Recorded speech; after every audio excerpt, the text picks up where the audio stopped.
Olá, hoje é dia 20 de junho de 2016 e você está ouvindo a 95ª edição do Ainda Sem Nome, o seu podcast predileto sobre comunicação digital.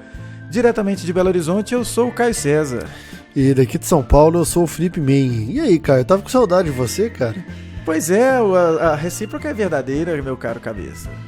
A gente se afastou das obrigações podcastianas na semana passada por conflitos de agenda e porque a edição 95, ela significa um novo marco do Ainda Sem Nome, que é o novo horário novo dia e horário de publicação dos episódios, né? Exatamente, inclusive agora quando eu estava cantando esta abertura, me veio à cabeça que hoje é dia 20, mas ele vai ao ar amanhã, na terça, que é dia 21. Então você quer refazer a abertura aí como se nada tivesse acontecido? Eu acho que não, né? Vamos deixar espontâneo assim. Bom, é isso. A partir da edição 96 a gente vai dizer que a data é a dia 20, é a data de publicação do episódio, né? Possivelmente. Ou então a gente continua assim, para que as pessoas sempre achem, poxa, eu devia ter baixado o episódio mais cedo? Eu ainda não estou chegando tão cedo no episódio. Exato, técnica de marketing. Exato. Mas e aí, cabeça, como é que está agora começando essa semana? Estamos invertendo a ordem, as coisas podem estar um pouco nebulosas ainda nas nossas cabeças, pelo menos na minha está. Invertendo o dia de gravação, o horário de gravação. Antes eu gravava na Alvorada, né? Nós gravávamos na Alvorada, Agora a gente tá fazendo no horário do happy hour de segunda-feira, né? Exatamente. Em algum lugar já está o happy hour. Em algum lugar alguém já está abrindo uma cerveja. Ou como Exato. Diz a turma do glorioso Cenas Lamentáveis, alguém está tomando um Danone. Olha só. Eu preciso entender mais desses Cenas Lamentáveis aí. Eu já vi algumas pessoas cantando isso também nas plataformas sociais, mas eu preciso me inteirar mais. É uma bela página, viu, Caio? Mas você tem que gostar do esporte bretão para entender mais sobre os Cenas Lamentáveis. Então há uma deficiência aí. No seu caso, eu desconfio que sim, mas eu acho que vale ainda assim o acesso. Exato. Vou tentar. Muito bem. Muito embora, meu caro cabeça, hoje, essa segunda-feira, dia 20 de junho, foi um dia altamente produtivo. Se tivesse um log de aplicações abertas e fechadas nos meus dispositivos ao longo do dia, eu diria que há muito eu não via o Kindle aberto por tanto tempo, o que indica muita leitura, e em função de uma decisão de ontem, às 22h50 e alguma coisa da noite, que eu desinstalei o Facebook dos meus dispositivos. E isso proporcionou hoje um ganho em tempo absurdo e produtividade. Muito bem. O que você está lendo, Caio? Eu estou lendo um livro que se chama Disrupted. É uma história muito bacana de um jornalista que foi trabalhar um tempo na empresa HubSpot. E é um livro que eu comprei na minha viagem mais recente aí de maio, e eu já havia lido alguns pedaços que me recomendaram num podcast que eu escuto, chamado Marketing Profs, e também no Marketing Over Coffee. Nos dois eles mencionaram esse livro, e eu havia lido uns pedaços. Agora eu peguei para ler o livro inteiro. E tá sendo uma boa experiência. É um livro bem interessante, uma visão um tanto quanto crítica a essa cultura de startups que a gente vê hoje, e especialmente a esse marketing chamado novo e que não necessariamente é novo. É um negócio bem legal, vale a pena. Muito bem, eu tô lendo, tendo uma leitura um pouco mais leve, eu diria, que eu estou lendo o livro do Questlove sobre comida. Sabe quem... Questlove é um nome familiar para você, Caio? Não é um nome familiar para mim, cabeça. Questlove é o baterista do The Roots, que é uma banda muito foda, inclusive, e é a banda do programa do Jimmy Fallon. E ele lançou um livro ele conversou muito com chefs sobre o processo criativo e a história da comida. Porque ele faz a mesma relação com música e com arte, assim. Para ele não interessa o produto final, interessa o processo criativo daquele produto. Entendi. E é um livro de um músico falando sobre comida. E tô no comecinho e tô me divertindo de montão, sabe? Que bacana, cabeça. Chama Something About Food. Estará nas notas desse episódio também. Ah, bacana, boa recomendação. Eu devo. Está acontecendo hoje em São Paulo o lançamento de um livro que, dada a nossa orientação no espectro político deste podcast, um livro muito legal que chegou às minhas mãos na semana passada, porque eu comprei na ocasião do pré-lançamento, que é A Resistência ao Golpe de 2016. E está acontecendo o lançamento aí na cidade de São Paulo, que até onde eu sei está bem fria hoje. Está bem fria e bem nublada. Eu não estava sabendo do lançamento deste livro. Provavelmente meus grupos de WhatsApp devem estar falando sobre isso, mas eu não tive tempo de lê-los hoje. Ah, então. E depois, quando eu iniciar a leitura dele também, eu te falo, porque ele está lá na minha cabeceira esperando. Muito bem. Isso aí. Muito bem. Ainda dentro das notas aleatórias deste episódio, eu descobri ontem que um dos fundadores do Basecamp correu as 24 horas de Le Mans esse ano. E em outros anos também. Tem 4 anos que ele corre. Que legal, cara. Não é o Jason Fried, né? Não, é o David Heinemeier Hansson, na verdade. Heinemeier Hansson. É o cara que mora em Copenhague, lá? Exatamente. Eu tava vendo as 24 horas de Le Mans e passou um Porsche com patrocínio do Basecamp. Eu falei, que porra é essa? Será que eles usam o Basecamp para fazer a gestão de projetos da equipe? E aí eu fui consultar o trio e estava lá David Heinemeier Hansson, piloto. Que massa, cara. Interessante, né? Quando você... parte da mística das 24 horas de Le Mans são os pilotos que não são profissionais, mas que estão lá fazendo bem seu trabalho. Exatamente. Você arriscaria dizer que ele é o Otávio Mesquita de Copenhague? Ele... Eu diria que com menos hype, mais habilidade ao volante. Ah, entendi. E dirigindo um Porsche. Maravilha. Um dia chegaremos lá. Vou fazer um curso rápido de desenvolvimento Ruby e vamos lá. Muito bem. A gente pode também avançar aqui, Caio, e agradecer também os comentaristas da edição 94, né? O Lucas Cancela e o Everaldo Vilela. Isso. Que comentaram no site e também no nosso grupo, no supergrupo do Telegram, né? Exato. E a semana do 94 aí não rolou publicação no YouTube, porque eu não sei se chegou a todos vocês, a edição 94 foi gravada com o Caio deitado no chão, né? Com mais uma crise de hérnia de disco, que agora já está resolvida, né? Depois de, 6 dias de crise. Então na sexta-feira eu gravei o episódio com o Cabeça e o Cabeça editou. Talvez o Everaldo pegou a dica aí, porque ele ficou perguntando sobre algumas coisas que aconteceram no episódio, alguns pequenos efeitos involuntários, e eu não sabia dizer porque eu não fiz a edição. Quem fez a edição do episódio passado foi o Cabeça.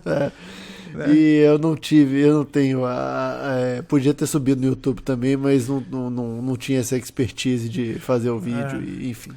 Mas expertise é o que nos falta, Cabeça. Eu também, durante o dia, fiquei pensando, será que a gente anunciaria no supergrupo e fazia uma gravação ao vivo com a galera participando? E eu me esqueci disso. Então, enquanto a gente está falando aqui agora, eu vou ver se eu publico lá no supergrupo e vamos ver se alguém aparece e comenta alguma coisa que a gente está falando. E muito embora eles não vão conseguir escutar, né? Então, exatamente, isso tem algo que talvez deva ser tirado na edição.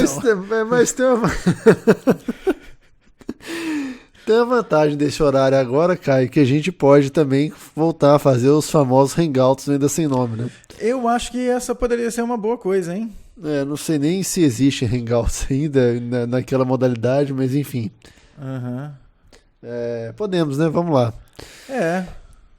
E você que você está ouvindo esse episódio, talvez os próximos você vai ouvir e ver ao vivo, mas você pode acompanhar as postagens extraquitanas do Caio e do Cabeça através do aindasemno.me, que é o nosso site onde tem a listagem de todos os episódios do podcast desde o número 1. Também você pode acompanhar no iTunes, no Stitcher e no RSS. E, aliás, o RSS, o Calmeto mandou e-mail falando que o RSS talvez tenha dado problema de novo, né, Caio? Exatamente. E, enfim, Calmeto, você é dos meus, cara. Você é dos que ainda acompanha as coisas por RSS. E estamos trabalhando nisso. O setor responsável já foi acionado, muito embora o setor responsável tenha um problema grave de organização, mas ele já foi acionado. Isso aí.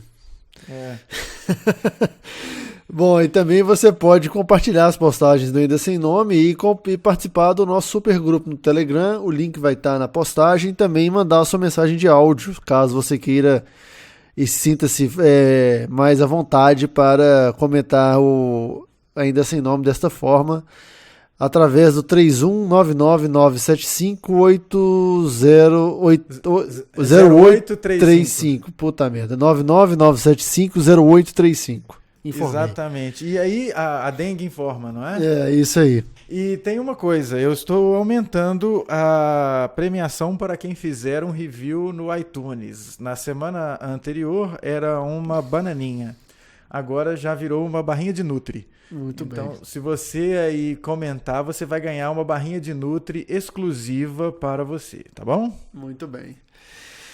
Vamos lá, Caio, então... Vamos lá. Na nossa pauta de hoje, a gente vai vamos tentar falar de dois assuntos distintos aqui. Vamos ver se dá tempo, né, cabeça? Isso. O primeiro deles, que eu acho que é o mais importante, que tem mais desdobramentos, é essa postagem do Flávio Gomes lá no Grande Prêmio. Né, que também está aí com as notas deste episódio. Você tem o link direto para essa postagem em que o Flávio Gomes fala que acabou, né? Mas que deu o que tinha que dar. Ele fala da postagem. Na verdade, ele fala sobre o fim da cobertura. A grosso modo, a Folha de São Paulo deixou de publicar há cerca de um ano e meio a coluna do Fábio Seixas, jornalista especializado em automobilismo, no Jornal Impresso. Uhum. E também na semana passada o UOL parou de publicar a coluna. O Fábio Seixas disse que a direção do jornal convidou ele a parar de escrever.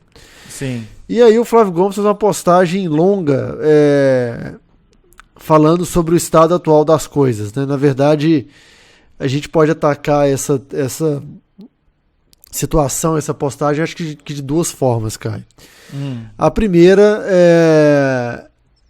os tempos estão mudando, né? A gente já vem dizendo isso, as pessoas já vêm percebendo isso, mas o jornal impresso já não é o que um dia foi. Nada será como antes. Exatamente. Você estava falando de um rapaz aí, antes da gente apertar o REC aqui, como é que chama? O rapaz que tem mais assinantes no Brasil no YouTube? Whindersson Nunes. Isso aí. Quantos são os assinantes desse camarada? Mais de 9 milhões. Pois é, mais de 9 milhões é tipo, muitas vezes, a tiragem da Folha de São Paulo, do Globo, do Estadão, do Estado de Minas, do Zero Hora, do que mais Diário de Pernambuco, de quem mais você quiser colocar aí na brincadeira, do Globo. Você pode juntar todo mundo do impresso e não dá, e multiplicar algumas vezes e não dá a audiência do nosso amigo, como é que chama? Whindersson Nunes. Exatamente. Esse rapaz aí, que muitos de vocês provavelmente não sabem quem é, ele tem mais audiência do que os jornais. Isso mostra, não é uma coisa de que, olha, há uma outra plataforma, no caso dele é vídeo de YouTube, e que isso vai matar uma plataforma antiga. Não necessariamente é isso. Eu entendo que seja o caso de uma necessidade de adaptação, necessidade esta que a mídia de massa brasileira, sei lá, já estamos aí, vamos para o quê? 20 anos, 25 anos da internet comercial, e a mídia de massa no Brasil não conseguiu entender o que é mídia de massa, o que é a internet ainda, né? E isso é sintomático, né, cabeça? Isso é sintomático. E tem um negócio, né, Caio? Se você comparar os 9 milhões e 373 mil assinantes do Whindersson Nunes, eles seriam grosseiramente a tiragem de assinantes que os jornais tinham, né? Há uns 30 anos, né? Sei lá. Sim, não. Tô comparando o seguinte: assinante de um canal no YouTube é assinante de um jornal. Né? Uhum. Hoje a tiragem desses jornais não dá 9 milhões nem as que vão para as bancas. Já é impossível você pensar nesse número. Sim. E quando você pensa 9 milhões e borrachinha, você está falando de 9 milhões de pessoas que voluntariamente assinaram o canal, estão esperando e vão acessar aquele vídeo quando aquele vídeo for pro ar. Exato. Não, é diferente de você pensar, por exemplo, de uma audiência da Globo com 9 milhões de pessoas, são 9 milhões de pessoas que estavam com a televisão ligada na hora e calhou daquele programa estar sendo assistido naquela hora. Sim. Não foi algo voluntário, foi passivo completamente. Aham. Eu acho que é a mesma coisa hoje dos jornais. A tiragem ela é baixa de gente que não necessariamente lê o jornal no papel. O cara vai ler a mesma notícia e os desdobramentos dela no UOL, na Globo.com, o que seja. Uhum. E eu acho que até hoje a mídia não percebeu, quer dizer, obviamente já percebeu isso, mas ainda não conseguiu fazer o negócio rodar, né? Exato. E é uma coisa que, como eu falei na hora que a gente estava apresentando os assuntos, é um negócio que tem desdobramentos, porque isso não quer dizer que tanto o Fábio Seixas quanto o Flávio Gomes, eles perdem o seu espaço ou deixam de, enfim, acabou o ganha-pão deles. Eu acho que muito pelo contrário. Uma coisa que eu tenho percebido, especialmente com a situação do nosso jornal aqui de Belo Horizonte, né, o maior, o estado de Minas, que não pagou 13º, atrasou 13º, está numa situação calamitosa e tal, eu não vejo isso como algo ruim e algo... sei lá, um futuro negro para os jornalistas ou os estudantes de jornalismo. Eu vejo isso dentro da universidade também. Não vejo uma diminuição do interesse pelo jornalismo. Muito pelo contrário. Eu entendo que há novos espaços. Esses velhos empresários é que não entenderam os novos espaços. E eu falo dos desdobramentos porque o Fábio Seixas ele pode muito mais ter um rendimento maior se ele for agora o senhor do seu próprio domínio, né, cara? Em todos os sentidos, inclusive no sentido hipertextual. Sim. Se ele for o senhor do seu próprio domínio, ele vai ter mais chance de obter os mesmos rendimentos ou às vezes mais rendimento do que ele tinha como funcionário do senhor Frias lá. E eu vejo isso, assim, eu clico no link para ler a postagem Acabou, do Fábio Seixas, e assim, eu perco a conta da quantidade de publicidade que me é jogada na cara aqui, ó. Tem 2 banners, tem 3, 4, 5, 6, 7, 8, 9, 10... 11, 12, 13, 14, 15, 16 espaços publicitários nessa página com a postagem do Fábio Seixas e que eu só consigo ler a primeira linha. Na sexta passada escrevi sobre a maior seca de vitórias do Brasil na F1, 2 pontos, acabou. Conteúdo restrito a assinantes e cadastrados. Ou seja, os caras estão mostrando muita publicidade, etc, etc, etc, e ainda não conseguem... não sei se essa é a questão, né? A questão é puramente financeira, mas há uma necessidade de adaptação desse modelo de negócio para viabilizar pessoas como o Fábio escrevendo. E é óbvio que no mesmo ritmo de lucro que você tem com o jornal impresso, você não vai conseguir ter nunca num produto digital, né? Para manter a mesma estrutura e etc. Então, eu acho que esses velhos empresários, eles não entenderam esses novos espaços. E novos em termos, né, cara? Se você pegar a última coisa importante que aconteceu na publicidade digital aí online... é o AdWords, que vem de, sei lá, 2005, 2004. Então não é uma coisa assim, né, cara? Não é um negócio tão antigo, né? Já temos 10 anos de AdWords já, né? Lógico que o online ele não vai ter o mesmo rendimento do impresso, mas eles não conseguiram ainda fazer o negócio andar, né, cara? A estrutura agora não pode ser a mesma, e eu acho que isso não necessariamente é algo ruim especialmente para os jornalistas. Eu acho que isso mostra uma possibilidade de repensar a sua função com um risco muito menor, né, cara? Mas aí também eu vou pôr um outro elemento nessa conversa. Se você pensar a falta de, quer dizer, a baixa rodagem, impressão dos jornais, a mudança de comportamento das pessoas, a possibilidade que a internet dá de você consumir o especializado quando você quer, na hora que você quer, faz com que isso fique mais fácil para os jornalistas. Então, concordo com esse ponto. Se eu quero ler sobre MMA, tem 2, 3 sites gringos que me dão todas as informações. Os caras têm audiência, produzem muito conteúdo, são reconhecidos. E eu aposto que o cara que está na rua e que só vê o MMA pelo Sport TV ou pela Globo, ele não tem a menor ideia que esses caras existem. Uhum. Isso é um fato. Agora, quando você tira uma coluna de Fórmula 1 ou um colunista de Fórmula 1 do primeiro do jornal e depois do site, você está negligenciando aquela cobertura. Então, assim, o outro ponto que eu acho que, assim, automobilismo e Fórmula 1 em específico deixou de ser interessante e deixou de dar dinheiro para os jornais. Ao ponto que as pessoas não estão importando e vão continuar não importando porque o principal colunista sobre o assunto deixou de escrever para o jornal porque aparentemente o jornal prefere dar espaço para outras coisas, tipo, fazendo uma cutucada aqui da nossa orientação política, prefere dar espaço para um moleque de 20 anos que acha que entende alguma coisa de política. Ah, já sei de quem você está falando. Mas assim, eu acho que é bem acertada essa sua observação. E aí eu te faço uma pergunta de um leigo para um jornalista, que é o seguinte: você acha que esse abandono se dá devido à perda do interesse do brasileiro por essa modalidade de automobilismo? Totalmente.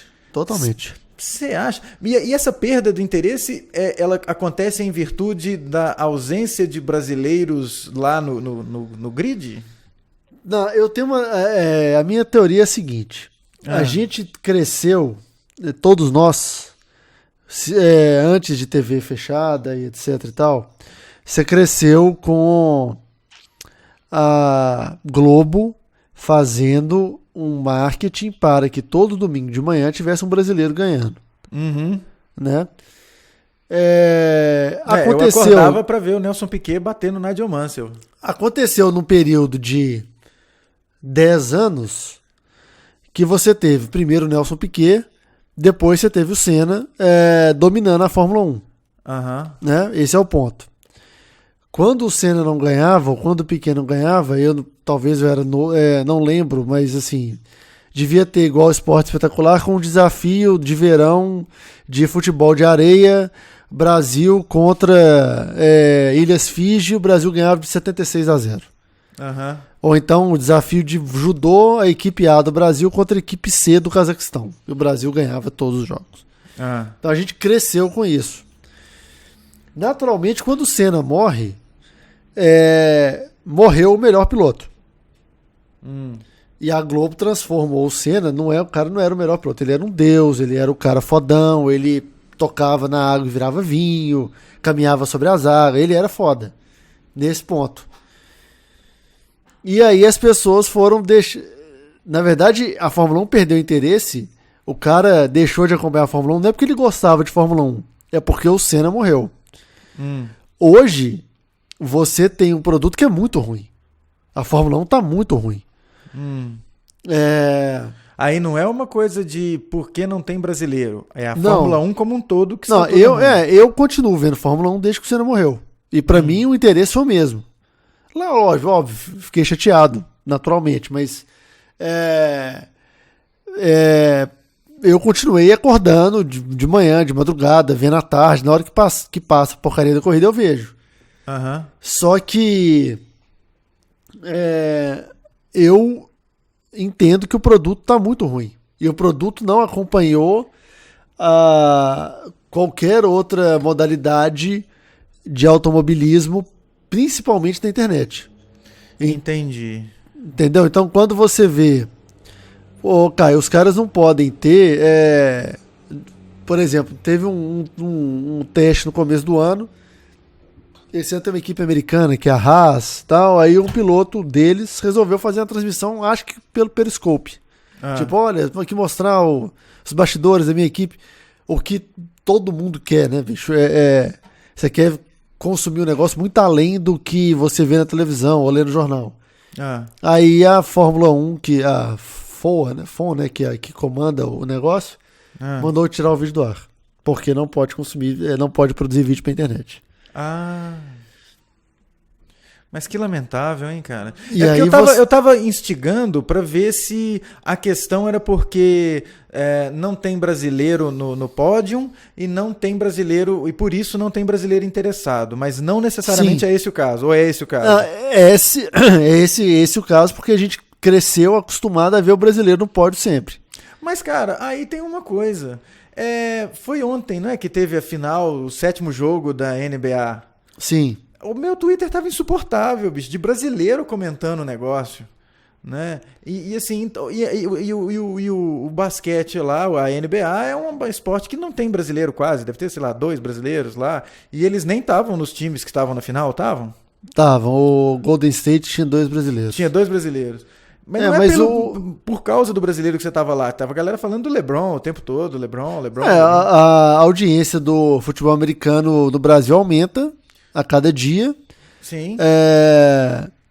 Mas tem um brasileiro jogando que nem é no time mais foda. Sim, tem só o cara que é casado com a brasileira lá.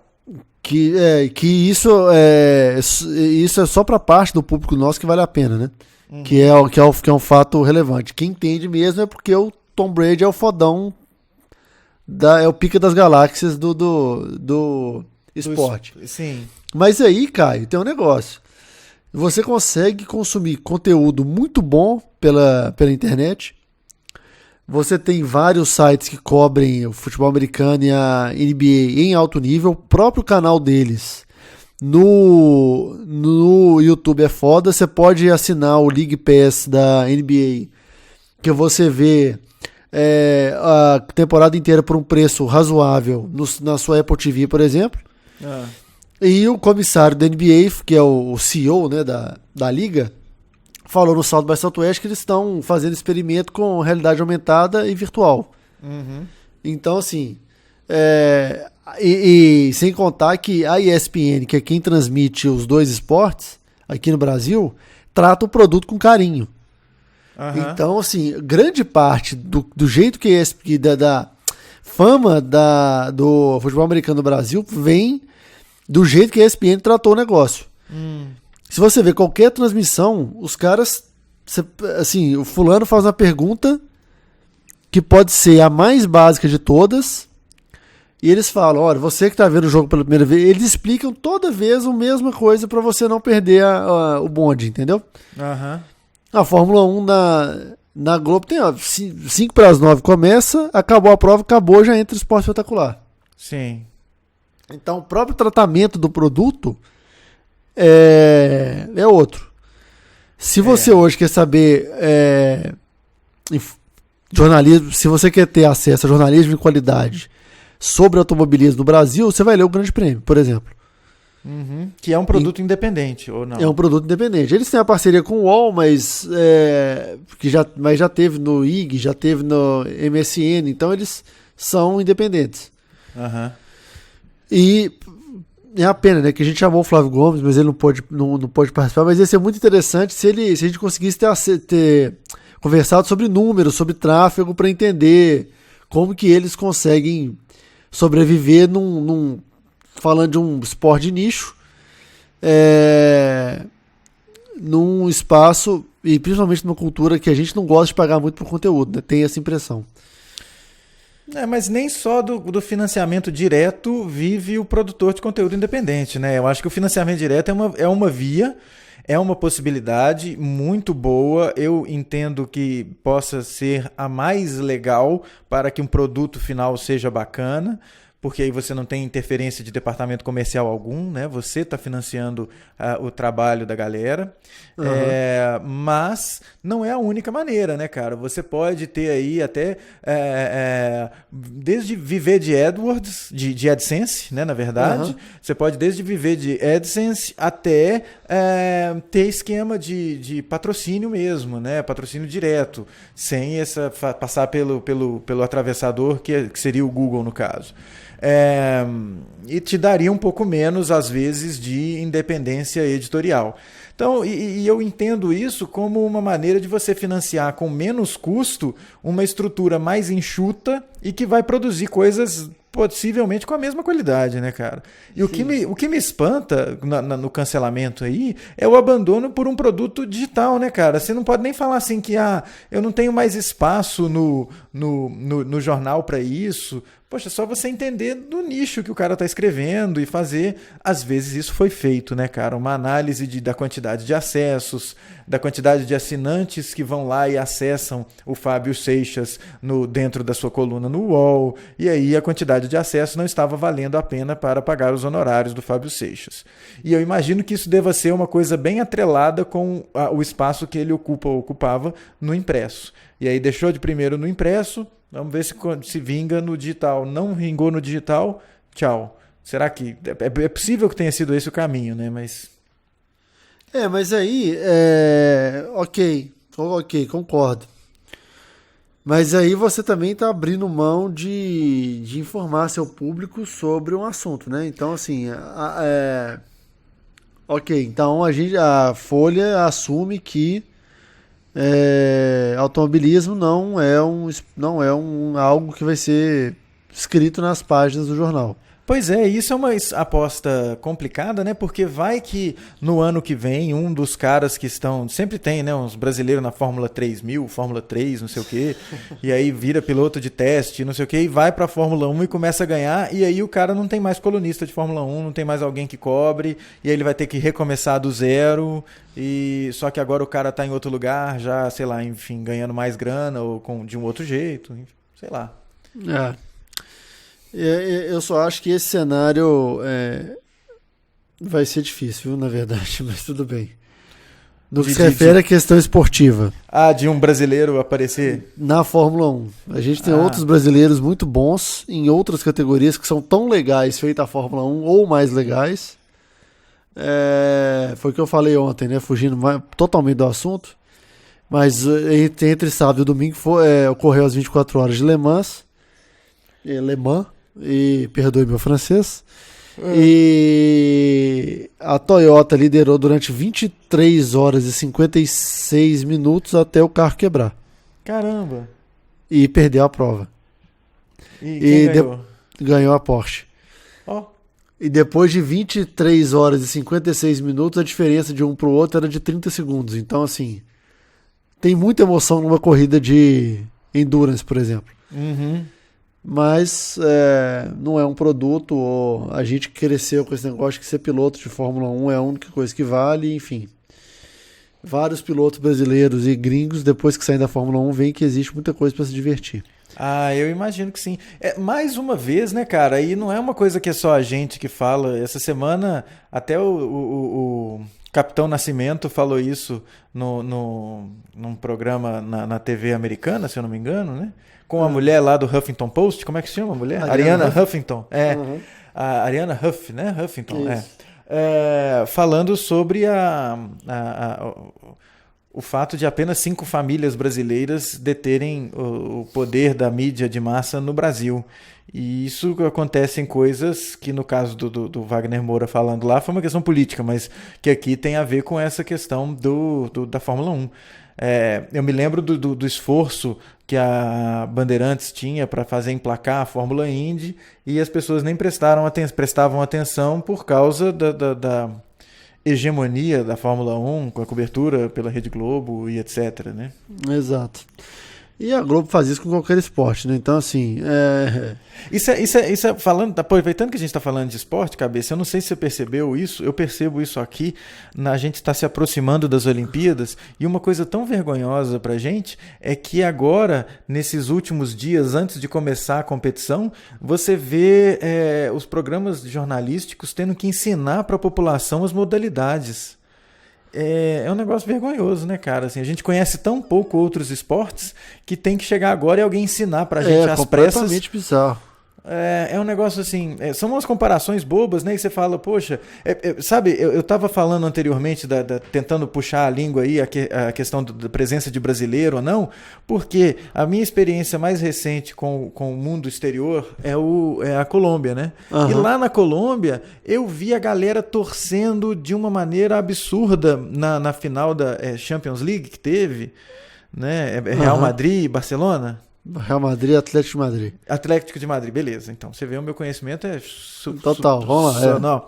E tinha galera lá torcendo, ou seja, não era um time local, não era um time do país, não era a seleção nacional, mas na hora do jogo, eu vi assim, a galera parava o que estava fazendo para acompanhar aquilo e outras modalidades. Eu me lembro de estar passando por Cali e o meu anfitrião me mostrar um complexo esportivo. Eu falei, nossa, que diferente esse negócio aqui, eu tô vendo, é um estádio diferente. Ele falou, esse aqui é um campo de beisebol.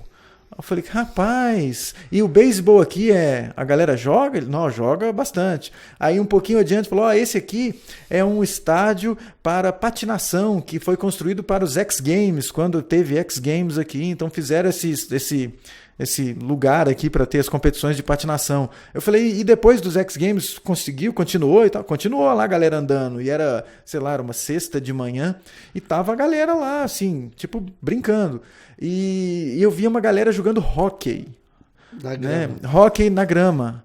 Então, assim, são outros esportes, não é uma coisa única de futebol. Lógico que futebol lá é futebol, como é futebol aqui, mas você tem outros esportes também. Então é uma coisa meio, né, assim, a gente precisa aprender mais de outras coisas, né, cara? A gente precisa ser mais plural. E eu acho que uma coisa que proporciona essa pluralidade, pelo menos em termos de informação, é a nossa querida amiga Interweb, né? Assim, a nossa alienação, eu vou falar isso aqui, eu sei que várias pessoas que poderiam escutar esse podcast iam falar assim, mas eu já falei disso há muito tempo. A alienação que a gente tem com o futebol, e futebol não é coisa de gente alienada, tá, gente? Esse é o ponto que eu queria falar. Faz com que a gente ignore qualquer outro esporte. Assim, o vôlei ainda tem muita cobertura. E eu vejo que a Liga Brasileira, as ligas, né, a Superliga masculina e feminina é de tão alto nível que você vê grande parte das seleções brasileiras masculinas e femininas jogam no Brasil, ou uma parcela considerável se você fizer uma comparação direta com o futebol. Mas fora isso, cara, você vai ter handball agora tá melhorando, mas você vai ter que ensinar metade dos esportes pro Brasil. É complicado, né? E aí eu acho que tem um outro problema também. Quando aparece um cara foda no esporte, porque assim, a gente tem alguns esportistas que são realmente bons, nível mundial, naquilo que eles fazem. Na ginástica tem alguns,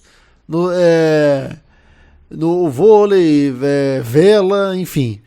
Mas aí você põe, um cara só, e é tanta pressão que na hora o cara não aguenta, velho. E aí a crueldade também é que na hora que importa amarelão, brasileiro é foda. A gente fica alimentando o próprio monstro e quando o monstro vira contra a gente ainda acha ruim, sabe? Então fica essa... foda, enfim. A falta de pluralidade faz com que você não tenha investimento nos outros esportes. E o que volta à pauta de comunicação digital aqui é que, mesmo nesse contexto em que a gente vive, já foi provado por A mais B que no contexto do digital você tem a cauda longa, e aí por mais que seja uma coisa de nicho, vale a pena ela ser explorada. Me soa um pouco estranho essa decisão de tirar uma coluna de um cara desse do portal, né, cara? Fica esquisito. Então assim, em termos de digital, poxa, por mais que seja vertical, cara, tem um interesse aí. Ainda mais agora que a gente está percebendo a emergência dos esportes eletrônicos, etc., campeonato de videogame, etc. Eu acho que é mais um assunto, pô. Tem interesse, tem gente para ter interesse para tudo, né, cara? O Sport TV transmitiu no domingo a final do Dota. Aí. Com narração, assim, eu não entendo lufas de Dota, né? Mas com narração, com comentário, o negócio, aparentemente quem estava narrando fez o dever de casa e estudou o assunto, entendeu? E aí eu tava lembrando aqui agora que porra, foda isso, né? Eu vou ter assunto sobre o South by Southwest até o próximo South by Southwest. No South by Southwest teve uma palestra sobre a Fórmula E, que é a categoria de carro elétrico, e esportes eletrônicos. E o cara que é da Electronic Sports League ou coisa desse tipo, compartilhou uns números absurdos, assim, tipo, eles distribuíram 7 milhões e meio de dólares em prêmio ano passado. Lota Arena, 890 milhões de minutos assistidos no YouTube, números que você fala, velho, sério. Pois é, jamais imaginaria. Enquanto você falou isso, cara, eu me lembrei de um negócio que eu vi outro dia, que é corrida de drone. Tá vendo? Isso cara, e assim, o canal do YouTube da Liga Americana de Corrida de Drone é assim, milhões de pessoas assistindo, os vídeos com milhões de views, e são vídeos muito massa, você vê a corrida de drone, é um negócio muito bacana. Aí a corrida de drone no estádio, que você tem, é muito massa o negócio. Vamos tentar colocar notas disso, links para isso nas notas do episódio, para a gente entender que tem um monte de espaço. Eu acho que uma coisa que a gente aprendeu com o digital é que você tem a exploração dos nichos, e os nichos eles valem a pena. Eu não entendo como que esse nicho deixou de valer a pena. Assim. É uma coisa meio que foge ao meu entendimento. Enfim, a gente queria ouvir se esse episódio cair nos ouvidos de Fábio Seixas e Flávio Gomes, a casa está aberta, né, para comentários. Exatamente, vale até uma mensagem de áudio para o nosso Telegram lá, né? Você pode gravar um áudio e mandar para o 31 99975 0835. Isso, e também manda lá, manda lá que a gente, na edição 96, a gente discute ela, né, Caio? Isso. E você também que ouviu e teve a paciência de acompanhar essa discussão até agora, também deixe seu comentário. Exato. Pode comentar aí na postagem, no nosso amigo YouTube, pode comentar no Facebook, no Twitter e etc. E no supergrupo também do Telegram. E no supergrupo do Telegram, cujo link está nessa postagem. Exato. Cabeça, rapidamente sobre esse segundo assunto, talvez um assunto que mereça também um destaque, sei lá, acho que já se falou muito sobre isso, não é não, Cabeça? A guerra virtual entre Brasil e Portugal? A Batalha Memal? Guerra Memal ou Memeal? Memal. É isso. Já tivemos 3, né, contra Portugal, Argentina e a Espanha. Nossa Senhora. O que dizer sobre isso, meu caro amigo Felipe Men? Caio César, eu não tenho. Eu poderia dar de Glória Pires aqui, sabe? Não sinto. Não sou capaz de opinar, não é isso? Não sou capaz de opinar. Não tenho dados suficientes. Não tenho dados suficientes. Mas. Parece zoeira de internet, não? Cara. E assim. Eu me lembro da época em que se conversava sobre uma postura única de donos de blog e etc. E a galera falou, poxa, não vem aí defecar regras sobre como eu devo me portar com o meu blog e etc. E aí você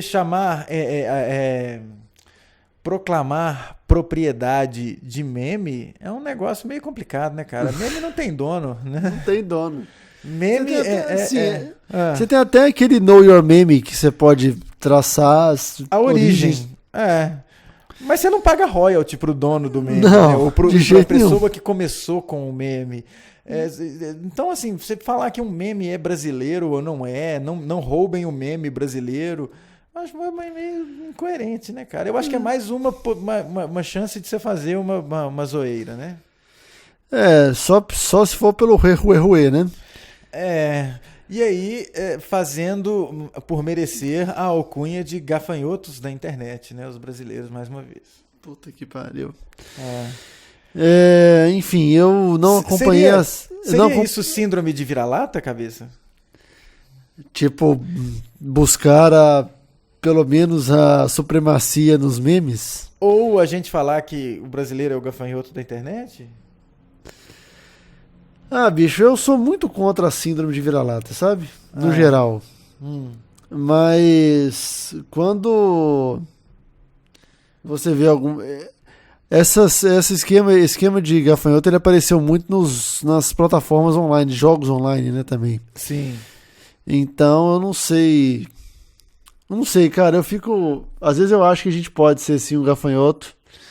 E talvez possa ser uma alta análise e não uma simples síndrome de vira-lata.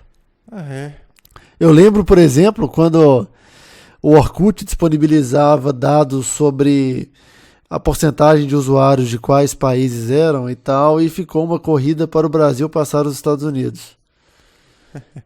E parece que quando a gente ganhou isso foi uma grande vitória, mas enfim.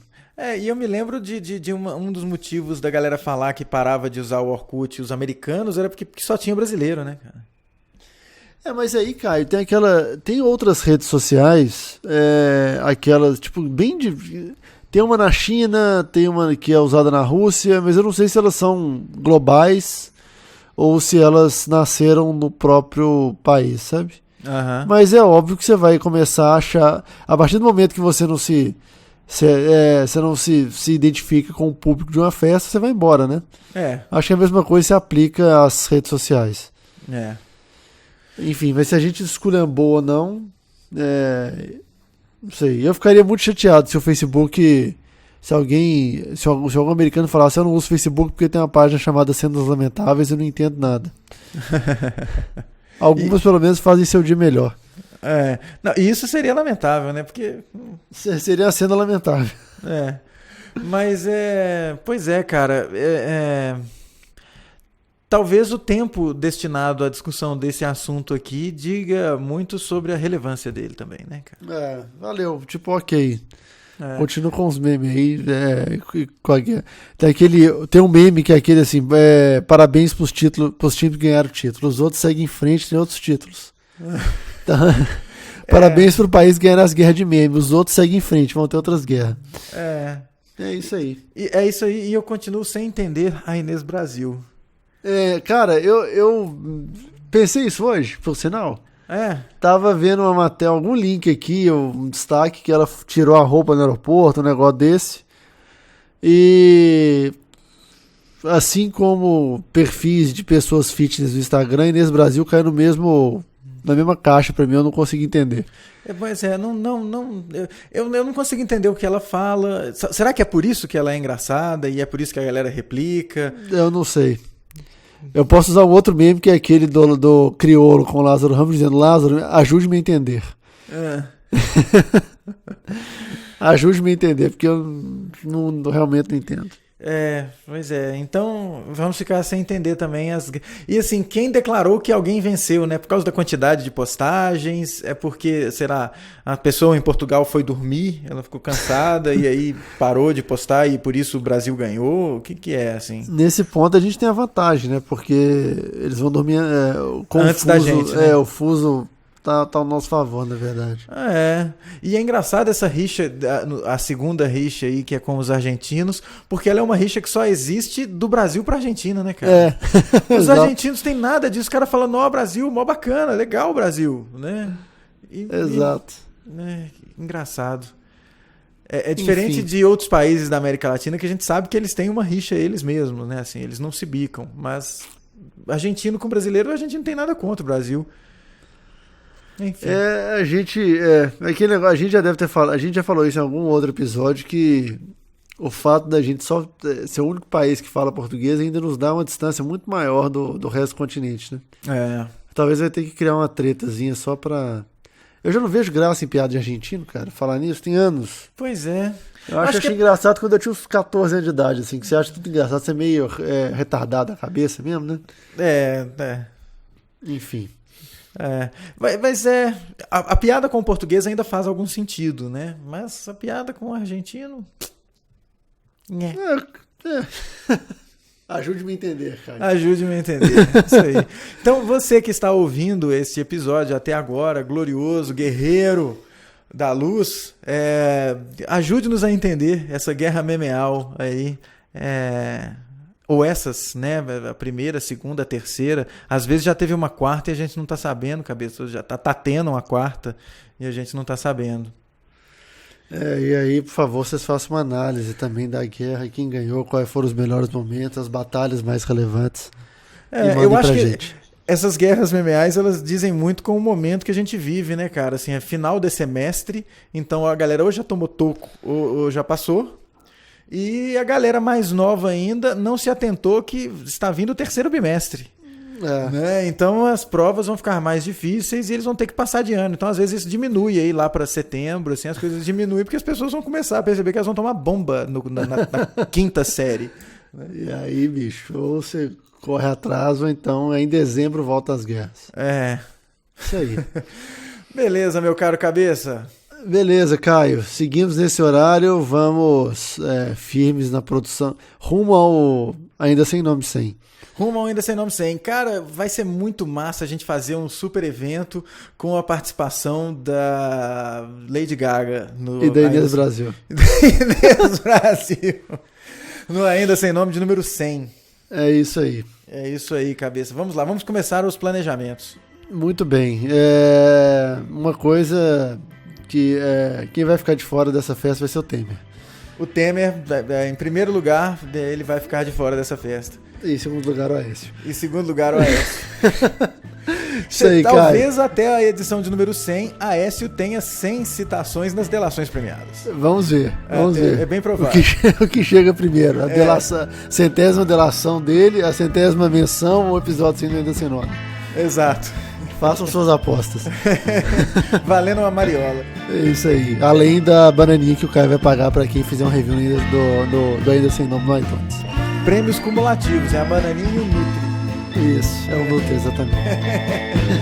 É isso aí, meu caro cabeça. Valeu, Caio. Obrigado. Boa semana para nós. Igualmente, um abraço. Valeu.